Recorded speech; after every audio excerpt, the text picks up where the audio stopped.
Hello and welcome back here to another episode of the Big 12 Huddle.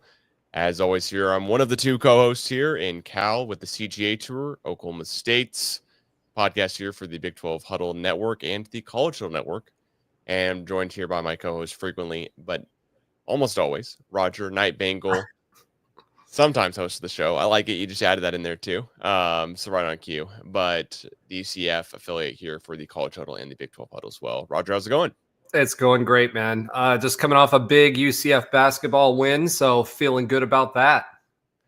You know, I would love to say Oklahoma State shared with the same, at least hopes. We could have held, Houston to only a certain amount of points, or we got within a certain amount of points, or whatever. And I'm going to try to hang my hat on the first 10 minutes of the game. It was still tied 17 all. Now, granted, the game ended with us scoring 47 and Houston scoring 60. So maybe it wasn't as big of a blowout as some would have thought, but we didn't cover the spread. So I'm going to hop right over here and just talk about the Arizona State-Texas game from yesterday because I don't need to spend too much more time on that, honestly, and tell you more about that. So in case you missed it, of course, Cam Skattebo, he was named the Bowl MVP. I'm guessing no one missed the actual game here, by the way, but he was named the Bowl MVP in case that slid by you and you just turned it off after just being disgusted by the non-targeting call that should have been called, in my opinion, but it's just that was pretty right? Clear. Crown of the helmet launching textbook, targeting, but whatever.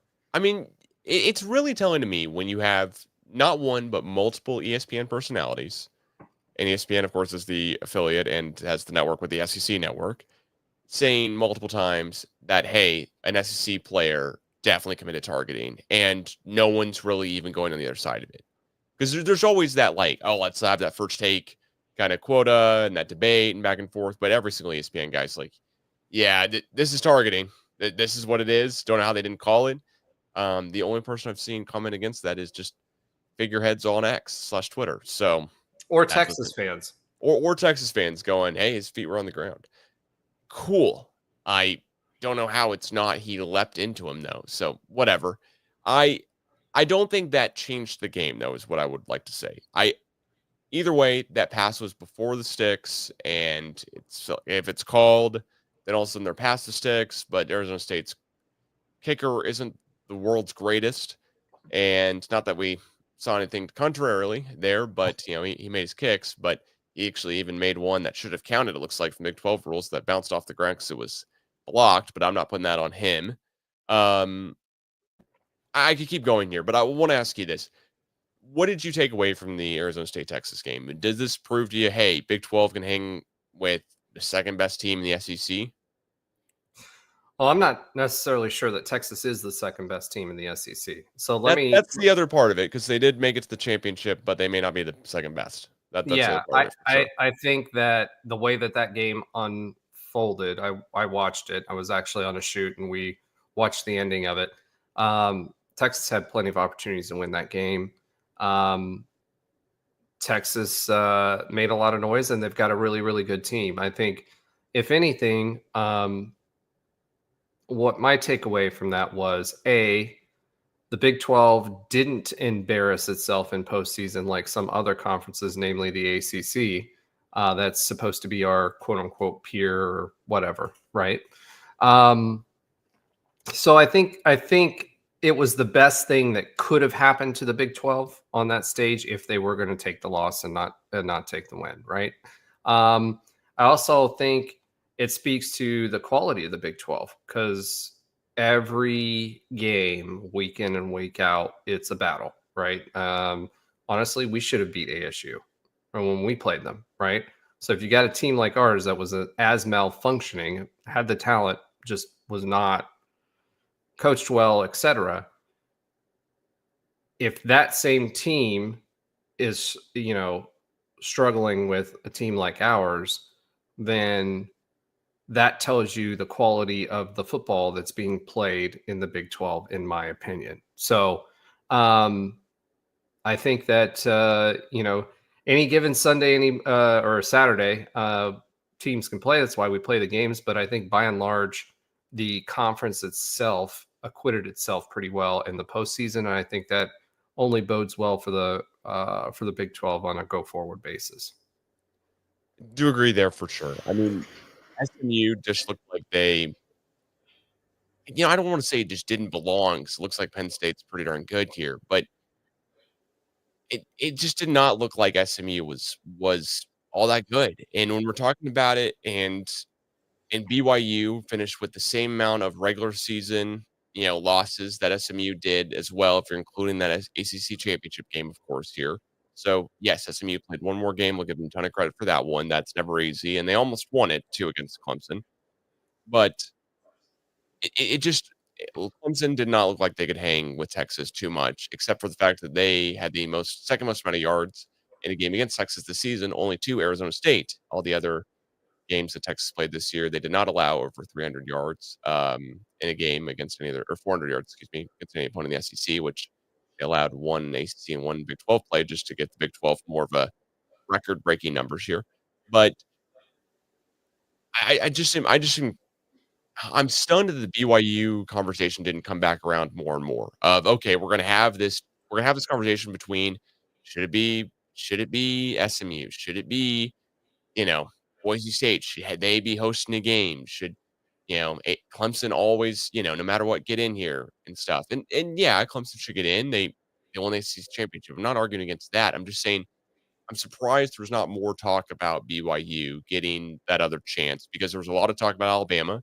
There's a lot of talk about maybe another, Big Ten team, and a lot of talk about it seems like plenty of other schools as well. South Carolina, just to name another one here with the 3 loss, SEC, Ole Miss, of course, you have Lane Kiffin just tweeting his butt off there as well too.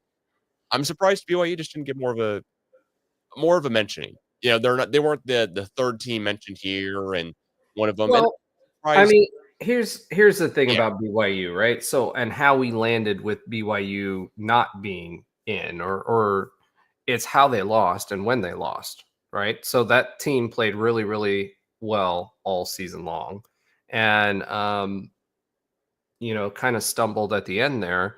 But BYU, we've said all season long, they've got a really good defense and a pretty good running game. And when you have those two different things, and their quarterback started to come on like midway through the season, but the strong running game, good big lines, and a good running game, you're going to be competitive in any football game, any given Saturday, right? And they just stumbled late, and I think that hurt their chances. It's just like anything else when it comes to when they're making those decisions. Now, SMU, you look at SMU is a completely different team. They're a high flying offensive team, right? They're not playing really strong defense. They're not winning in that way. So what did they go with? Well, they went with the high flying offense, right? Because that's should make for a better, more entertaining game as far as the playoff is concerned. It didn't happen because their quarterback, I don't know what happened to him. He looked like he forgot how to throw for the game. I don't know if the game was too big for him or what, but SMU should have won their game too. But their quarterback play was atrocious.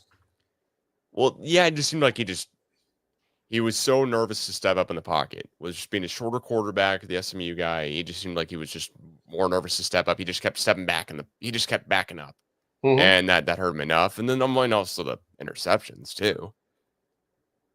Well, that's what I mean. I mean, he didn't play that way all season, so I wouldn't have expected him to play that way in that game, at least not for the full game. I remember even Mackenzie Milton's first postseason New Year's 6 game, right?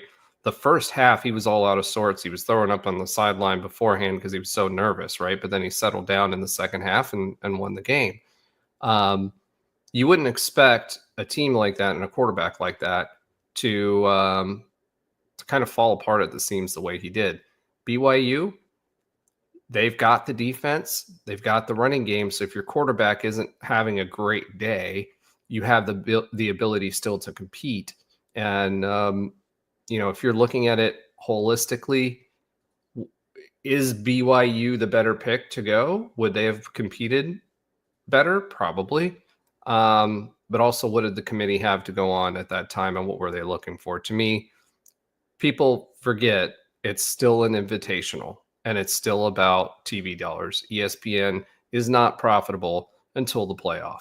So they're going to put what they think is going to provide the best game or the most entertaining game, not necessarily the best game, but the most entertaining game amongst the choices that they have. So that's my opinion on it. Should BYU have gotten in my opinion? Yeah, I think they were a good enough team, a strong enough team all the way around that they absolutely should have, but it didn't end up happening that way. So unfortunately, George O'Leary, a former coach of ours, they said, when you're in a big stage, you either get exposure or you get exposed. And on that weekend, SMU got exposed. Yeah, they really did. I'm just looking at it, and I'm looking at it this way too. The Big 12 gets one team in, ACC gets two, right? And they're supposed to be kind of the back and forth, kind of the equal brother here, whereas the Big 10 and SEC we're all supposed to be scared of when clearly we can take them down to the wire, at least for Big 12 play for some games. But yeah, it just annoys me at some point here, because the other part of it here is that how all the money breaks down will be very interesting to me here, but theoretically, if you're Arizona State, would you have rather been a host team, Texas or, whatever, get that seeding and then have all the home fans in attendance there?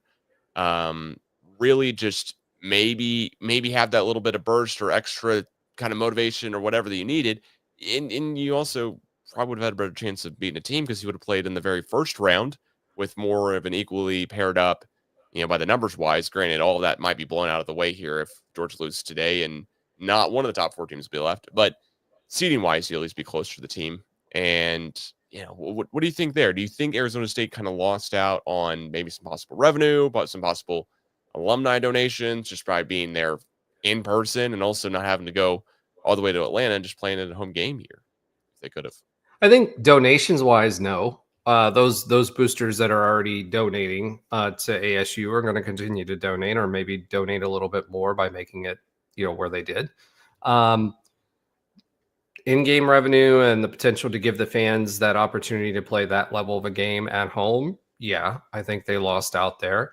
But ultimately, the question is they weren't shooting to just play in this game. They were shooting for a national championship. And if you're shooting for a national championship, I think if you ask anybody, whether they're a player, whether they're a coach or they're an admin, if you have a chance to get a bye week, quote unquote bye week for the first game, you absolutely do that. The risk of injury, the risk of, having a bad day like SMU's quarterback, anything like that, you don't want to play the extra game if you don't have to. So to me, absolutely best case scenario for them was to be seated where they were. Unfortunately, it just didn't work out for them this time. Totally true. Well, on that note here, I want to talk about Cam Skattebo for a little bit as well. How will you remember him in the Big 12 kind of running back classes here? Because for me, at least, everyone knows from the CJ Tour and all my Oklahoma State fandom, this was like Ollie Gordon's year in my mind, and I didn't even really know another running back's name except for maybe Neil Brown. And, I want to give some love to the K-State running back too, but still, it's just kind of Neil Brown and Ollie Gordon. I thought that was going to be it, a little bit. And then, of course, that was not it whatsoever. So how will you remember Cam Skattebo when he stacks up against Big 12 running backs this season? And, what are your hopes for him going into the next steps of his career? Cam Skattebo was an interesting story, right? It wasn't like he was an ASU guy for 4 years and blah, blah, blah, and all that other stuff, right? He was a transfer in. What I'll remember his season for, because that's really what I remember my last year, he didn't have as great of a season, right? What I'll remember him this year for is that he's a tough football player who got yards after contact. He was a guy that was tough to get down. He was built sturdily, and he was tough to get down. Now, where is he in the pantheon of Big 12 running backs? I'd say he's in the upper echelon of that. But there's 2 or 3 other running backs in the league that are just as good, if not better. RJ Harvey being one of them, statistically or anything else. So, Cam Skattebo is a great running back. He's built almost like a fullback, but can run. He's determined. He's tenacious. He put the team on his back many times this year, and They didn't have as good of an offensive passing game, so they were allowed to focus on RJ quite a bit, and that sound or RJ on Scattaboo, just like they did for RJ, right? For us this year, so you have to give him his due. He made it happen for his team. He was a good running back. He piled up a lot of yards. He was able to maintain his feet, and he won them a lot of games. So I'd say he's one of the top running backs in the Big 12, but I think there were a few of them this year, more so than I think people knew because, um, we're talking about it. Going into the postseason, RJ actually outperformed all his numbers, right? And so there was a few Texas Tech's running back, there was a few of them that were up there, but as far as what I'll remember him as, tough son of a gun, good running back, could carry his team, and one of the best. And a guy who in back-to-back games throws a touchdown. So that's true. Wouldn't have thought that. Just one added in here. I mean, back-to-back games, yes, that's tough. Yes, seen RJ do it a few times, actually, because he was a former quarterback, right? So it's not as surprising. But like with Scattaboo, I didn't know that was in his repertoire. The main thing I took away from his touchdown pass yesterday is that if he had thrown it perfectly and like gotten every bit under the ball as he wanted to, I think it probably is incomplete. But because he underthrew it, it actually you had the outbreaking corner that was just on top of it, so he had to come back even farther than Scattaboo did to come back to the ball because it was underthrown. Yeah, and then you had I'm going to say the slot cover guy or kind of the cover 2 guy down below having to come up to it, but he was already so turned around, he was just late getting there. So it's a perfectly thrown ball, but also was underthrown as well too. But sometimes it all just works out perfectly for you to stay in the game and take Texas to double overtime when you're, a guy who was, at Sacramento State 2 years ago. So never know what's going to happen, right? And to add to your point here, I mean, I do want to correct it here. I definitely said Neil Brown several times. Devin Neal is the KU running back. I thought you were talking about the West Virginia head coach, but I wasn't sure. Yep. Nope. Thank you very much. Yep. Devin Neal. My apologies. And then DJ Giddens. When you look at all these guys, Cam Scattaboo, I'm like, oh my gosh, this guy is just huge. He's massive. Every single photo, his shoulders are so big, wide, etc., whatever. But Taj Brooks is one heck of a guy. Mm-hmm. So the difference here is Taj Brooks is 1 inch shorter and 15 pounds, weighs 15 pounds more. Granted, weight's not everything here. Scattaboo's probably built differently. I will remember Scattaboo for one, running over Oklahoma State, also running over them and coming back in the second half after a 2-hour rain delay to beat Oklahoma State in homecoming this past season, which just does not happen as an Oklahoma State fan. And also remember rain delays do funny things for the momentum of games. Let me put that out there. And I just really thought there was a chance that Oklahoma State was going to be able to come back a little bit in the game because the rain delays do something weird. Because Arizona State had just been rolling over us to start out the game. So maybe the energy changes. They're all sitting in, definitely the visiting locker room, which we know is so much different than the home locker rooms for so many different stadiums. Yeah, you basically get a bench and a hook on the visiting stadiums. I've actually been to a few of them. Yeah, you can get still splinters on your hands if you're putting your jersey up the wrong way against the locker. Yeah, whereas in the home team locker room, you basically have an air-conditioned chair, I think, or heating pads everywhere. But that's all I remember is that Scattaboo still ran over Oklahoma State and after the rain delay on homecoming. And his ability to stay upright, his ability to get knocked hard and hit hard and still keep his feet under him. I will not remember him as a fast guy, but I will remember him running away from guys just because he would be kind of bouncing off one guy into the other and they would go down. And then all of a sudden he'd just be still going because he just would just bang into. I mean, he's one of the toughest guys to get down in the league. 100%.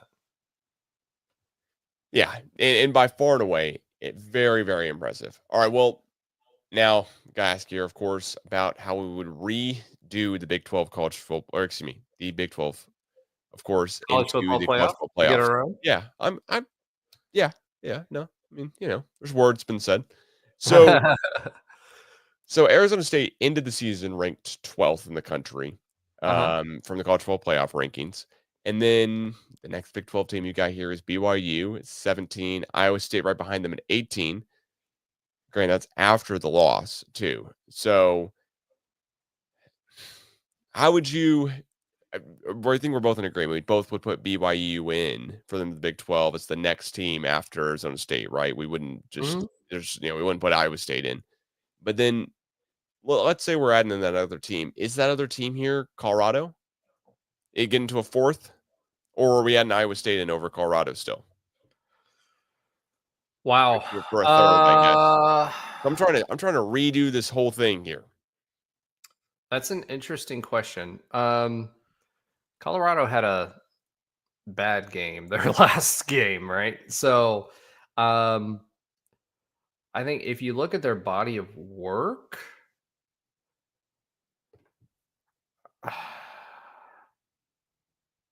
I would still put Iowa State in. I think um, Colorado was a really good team that turned it on throughout the season. I think that Iowa State was good at. I said this all season. They're good at a lot of things, but not great at either. Or right, so offense and defense. Um, I don't know. I don't know. I don't know about that. I think Colorado would have been a um, more exciting game for the Big 12 and brought the Big 12 more notoriety. I will say that than what Iowa State did. But I can't argue against Iowa State. I think Colorado could have only improved the Big 12's watchability, but Mhm. besides that, man, they looked so bad against BYU, who would be the second team we'd have in. So we'd have BYU in first over Colorado, regardless. But Right. yeah, just BYU just did not look. I mean, excuse me, Colorado just did not look good in that game, and BYU looked like the BYU we had seen basically the whole season until their last two losses. It Right. was just odd. And I know we did so many podcasts coming up with it of okay, Big 12 standings, like, all right, who's gonna play BYU in the championship kind of deal. Like, all right, it's Big 12, it's BYU, and then whoever else. And by BYU just kind of losing their way out, it opened the door, of course, for Arizona State. Arizona State beat BYU head to head, so they've got to be in. But man, BYU just shot himself in the foot way too late in the game because that SMU Well, lost it to was Kansas. It was Kansas and then Arizona State, right? So like one, they never should have lost to Kansas. no. I still don't understand how that happened, right? Like had they not lost to Kansas and they had lost to Arizona State, I think they still may have had a chance of getting in. But again, it happened late in the season, right? Their last 3 games, well, 4 total, right? So Kansas versus BYU loss, BYU Arizona State loss, Houston 30-18 win, but that wasn't saying much. They didn't have another opportunity for a big win to kind of showcase after those 2 losses that that was just a fluke, right?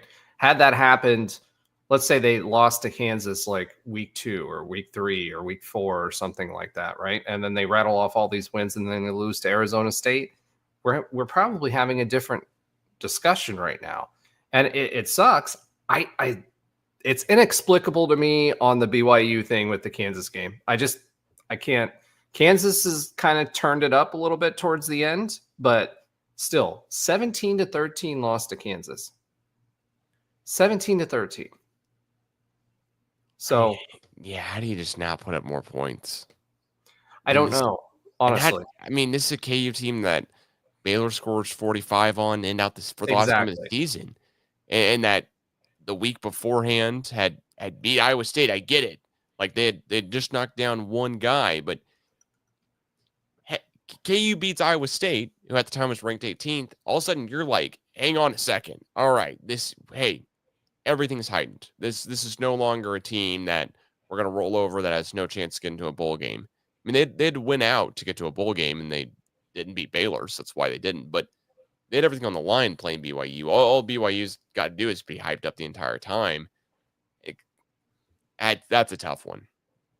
Yeah, That's a I really, really think, tough like one. I said, I think it's just a victim of timing, right? Of when it happened, and they didn't have another opportunity to showcase how good they actually were, and then they went and played the Alamo Bowl against a former Pac-12 representative who's a current Big 12 member, which is interesting. And by the way, just so everybody knows, that will happen again next year.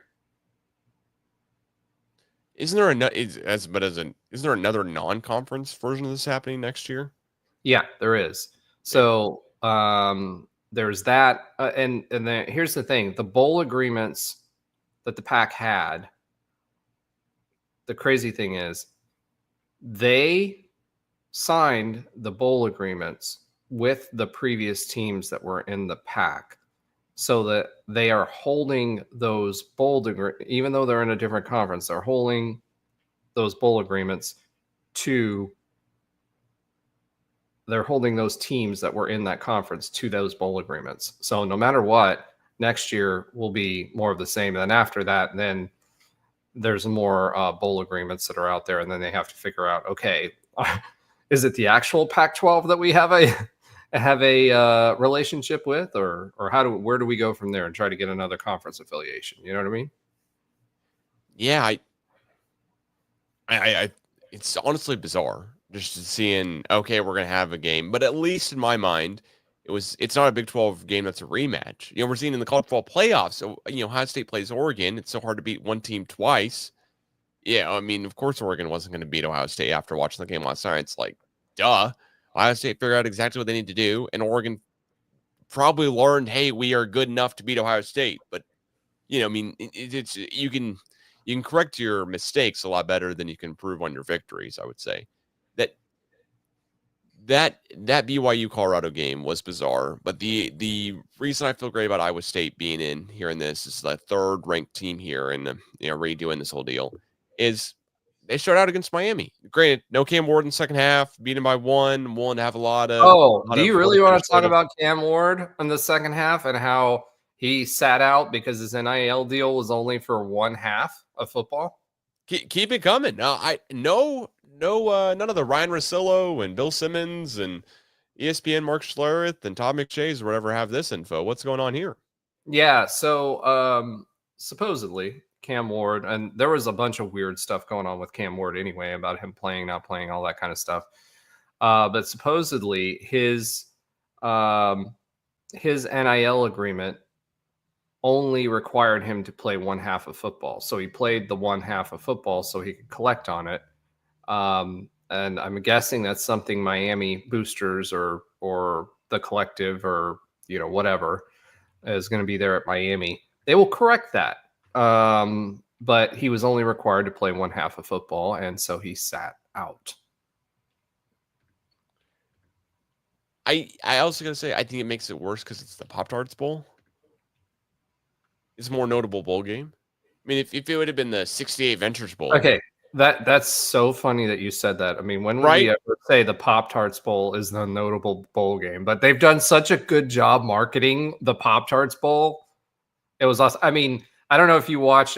I think a lot of people were watching that bowl game simply because of the marketing that's being done by the Pop-Tarts Bowl, where they had the resurrection and the Arms of the Angel song going, and they were showing last year's Pop-Tart guy and all of that stuff. They had sprinkles on the sidelines for the sidelines, and I guess that was legal. So, I mean, those guys, the marketing people, I don't know how they're going to top it next year, but the marketing people at Pop-Tarts deserve every single paycheck and dime of that paycheck that they receive. I just want to add, this to me is brilliant by all steps of the marketing field for Pop-Tarts, but it's not some new idea. It's just go all out, have fun with it. That's all it is. Mm-hmm. It's just go all out, do it big. Like, you're telling me that the Cheez-It Bowl isn't going, hey, what are we doing? The Duke's Mayo Bowl? I mean, I'm sure there's plenty of different kinds of mayo. I mean, there's besides just the light mayo that I know about. But Cheez-It has like however many different flavors. You get this whole deal and have a big edible Cheez-It, and you got the ghosts of the Pop-Tart in the stands up above. Like, the next level thinking here. They thought this all the way through, but they also just had fun with it. And man, it is fun to watch. It is fun, but It's why people are watching the bowl. It's not necessarily for the teams. And there's a lot it's of marketing wrinkles that on the goes sideline. Yeah, I mean, it's just all of that type of stuff here, right? So coming back to this Cam Ward deal here, so you're saying let's bring it back to seriousness now. Right. I mean, we can talk about how much fun the Pop Tarts Bowl is probably for another 50 minutes or so, but I want to, of course, bring it back to Cam Ward. Where do you see this info? Because I haven't seen this anywhere that Cam Ward was only paid for the first half NIL wise. Is this just kind of I'm a guy who lives in Oklahoma. I'm not the guy who lives in Florida. You live in Florida. You would have heard it more than I would have. You're also involved in more Florida sports than I am, vice versa. Well, where are you hearing this? This was coming again. I'm not going to call it news, right? Because I don't think anybody's going to confirm it, especially with a big name as Cam is going into the NFL. You're not going to see those. Let me put it to you this way: the Jimmy Sextons of the world are not going to allow that to be out there. But people that are associated with the Miami program. This kind of goes like the Jalen Brunson signs for a little bit less with the Knicks because exactly. The agent is all related and the dad's and this the GM, and it's kind of goes one of those. I understand it completely, but what did you think as a UCF fan who's not a Miami fan of Cam Ward sitting out the second half? What did you just think of that? I think it's bad for the sport. I mean, UCF aside, it's bad for the sport. I mean, you're starting quarterback. Either you commit to playing the game or you sit out like the rest of them. Right? There was no other reason for him to sit out. So,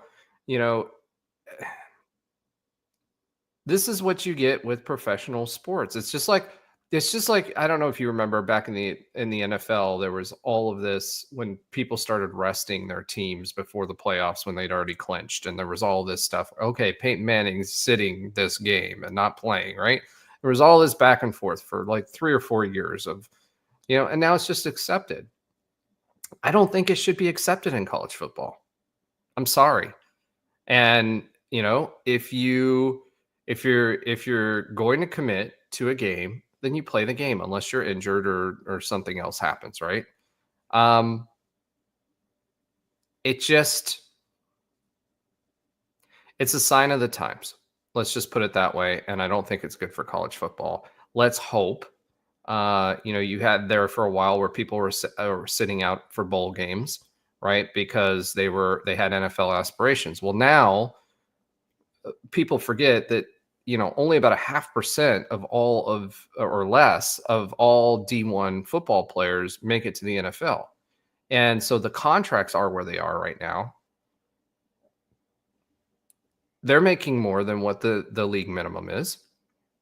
So, it was supposed to be, to include these bowl games, it was supposed to be an incentive to make sure that those star players continued to play, but then you only play one half of football.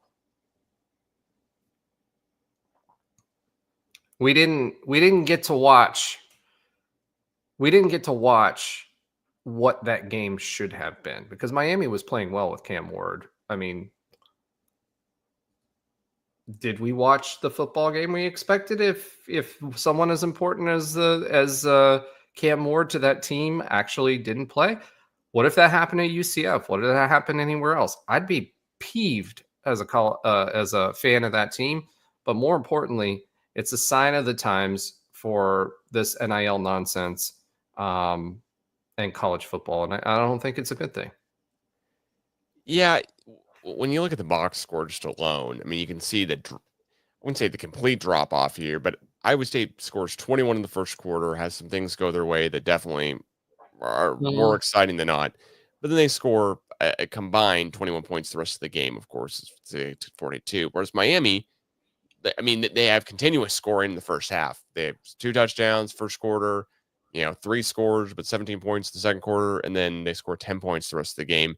I'm not going to put a huge emphasis on, hey, there's a big fall off, it's a huge difference, all the stuff here, except for the fact that, okay, Cam Ward practiced all week, went down there, he was doing everything, and then for the second half of football, Emory Williams throws the ball 14 times, 5 less than Cam Ward in the first half. So I'm not really trying to dice an onion here and slice it all up. That's pretty close in my opinion. But for 26 yards, like were the coaches saying the entire week, "Hey Cam, we get it. Thanks for the heads up. We're going to keep this under wraps until game time." Was this something that happened at halftime where Cam goes in and goes, "Hey, you know what? Go and give it. It's basically a tie game here. Go and give Emory, a chance, and see what we got here." Because I would say it was down 3 at half. So see what they got in Emory, and if he's not playing the great, he'll come back in. I mean, it just is such a difference. One guy throws 3 TDs, the other guy throws a pick, and the other guy also was getting his first time playing. And think about how many of those Miami guys are saying the entire week either, "Hey, we knew going in, he's not playing the second half." But wouldn't you rather end your career as a college football athlete with a win? If you're I getting mean, paid, it's just if you're getting paid the same, it doesn't really matter. If you're out the door and you're getting paid the same, then the risk is injury risk, right? well, no, but I'm not talking about Cam Warden's instance. I'm talking about all of his teammates. I'm talking to all his teammates going, "Dude, come on, man. I'd rather end my career on a win, and you're gonna not play." Now, maybe all of these bowl games have been watered down so much, no one really cares, and the guys who really do care about that are instead just looking towards their future in the NFL, and they already opted out of the bowl game, woulda, coulda, shoulda, whatever. But I think there's probably enough guys on that team going, "Oh, we're gonna put in the sophomore. All right, cool, sounds good. He's got 11 completions on the season so far, so we'll see how that goes." Excuse me, 16. I just, and he had come 44 last year, I guess. But I got to think if you're a Miami fan who went to the game, or if you're whoever, you're just going, "Okay, so do you just not care? Like, wouldn't you want your legacy of leaving the school to be well spoken of, highly? Because in 5 years from now, everyone might be Well, going, let, "Hey, that let's was the year we went 10-2. That was the first year we went double-digit wins of the next, couple, and we're all sudden off to the races." But let's say this about that, right? So Miami has come out, Mario Cristobal has come out and said, "Hey, we were always going to do this, right?" And the second half, well, we didn't tell anybody, but we told the players, right? And Cam Ward supposedly wanted to play because he had a record that he was chasing, Casey Keenum's touchdown record, right? So you're saying to me that he played the first half, and the only reason they played him the first half was so he could get the record, and then they were going to put their new quarterback for 2025 in a bowl game at the end of the season. So either Mario Cristobal is making the same types of boneheaded questionable decisions that he's been kind of called out for, or because I don't know, you don't end a season, especially on a close game, by putting someone in there, in my opinion, just to see what they have for 2025. I don't think that, and especially since they didn't mention it to the media, etc. I mean, I get it. Like, you don't want that out there so your opposing team knows that. But at the same time, these guys like Schefter and any of these, major college football guys would have known that this happened. They're all saying nobody said anything. So I don't agree with that, period. And that's not what I've heard from people that are associated with the Miami program. And they don't want to put that out there because that'd be a black eye for everybody, right? So to me, it's nonsensical. Even if that was the plan, let's assume that was the plan, that information that it was just schadenfreude or whatever, right? I don't see how, if you're Mario Cristobal, you allow Cam Ward to only play half a game, or plan to only play him half a game so that you can play your other guy. I don't see it. If you're Mario Cristobal, the worst case scenario is that you do play the other guy. He looks great and he gets injured, and then all of a sudden you're on QB 3 from 2024, starting as QB 1 in 2025. Right. You're on your technically, I'm sure, second stringer. You're fighting through the portal and in the spring to find another guy because this guy goes down with an ACL tear or whatever that takes him out for a year. Of course, would never wish that on somebody, but if I'm Cam Ward, just play the whole half, play the whole second half. You're going out there for the first half. It's something great. If something happened, I would feel bad, but I'd feel bad for him playing in the game, period. Then I would, I'd choose one or the other. I would just either I'm going to play in the whole game, and if I'm going for the record, I'm playing in the whole dang game.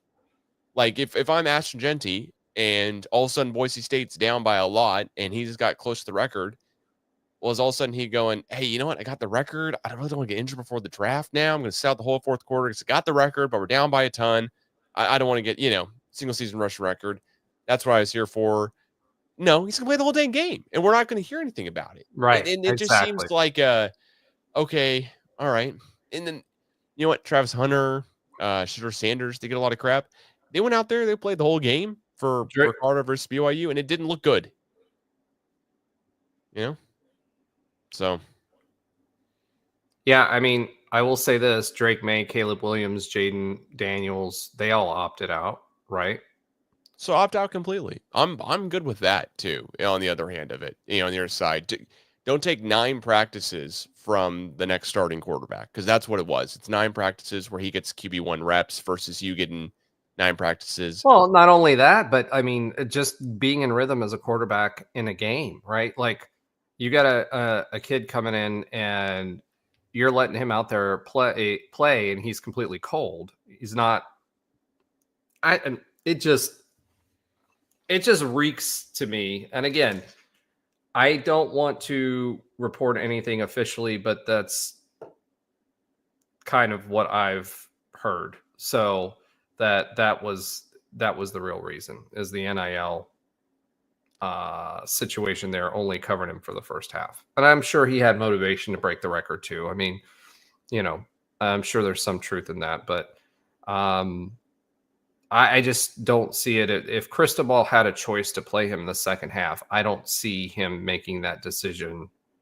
And if he did, and if that's really what it was, Miami fans, I know Cristobal has finally started to get them cooking a little bit, but man, I'd be questioning some other decisions more so than the others that he's been questioned on. But that's just me.